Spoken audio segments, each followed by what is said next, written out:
Good afternoon, I'm Raylene Ramsey. This is your afternoon news fix for Monday, the 17th of November.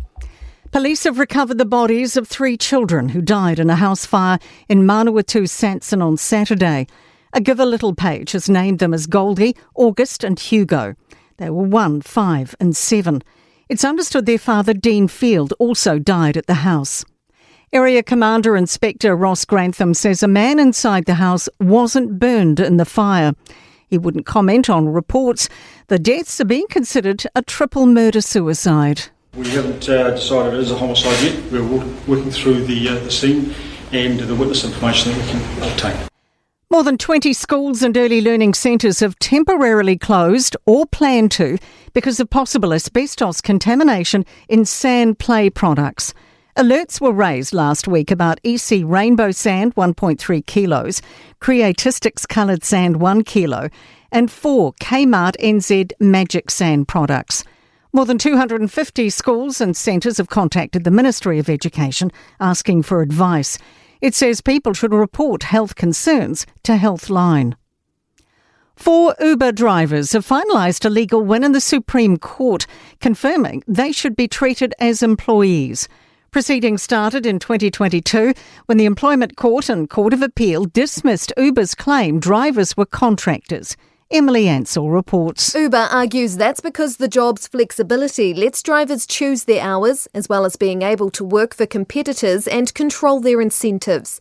The Supreme Court ruling technically only applies to 4 drivers, but could impact how the law is applied to others in the gig economy before the Employment Relations Amendment Bill is passed.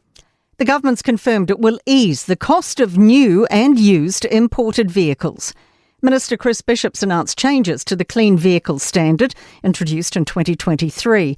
He says although it helped lift fuel efficiency, there is a shortage of cleaner second-hand vehicles and demands drop for new EVs. Bishop says the government will temporarily slash charges nearly 80%, ensure no credits expire before December 2028 and launch a review by next June. The Electricity Authority says it wants changes to excessively high upfront network connection costs. It says distributors currently freely decide how much of a connection cost to charge upfront or through ongoing lines charges. The authority is proposing an intervention to cap the immediate charge from 2030. Networks and System Change Manager Tim Sparks says high costs add unnecessary barriers to development and may stop them. This would prevent existing network customers from benefiting from more connections that result in fixed network costs being shared among a wider group. A sociologist says a combination of factors are driving sluggish population growth. New Zealand grew less than 1% in the year to September to 5.3 million. Massey University Distinguished Professor Paul Spoonley says the fertility rate's continued fall means we're not having enough children to replace our existing population. He says migration's also decreased. In sport, Springboks coach Rassie Erasmus has urged World Rugby to remove all permanent red cards for dangerous or foul play and have 20-minute reds across the board.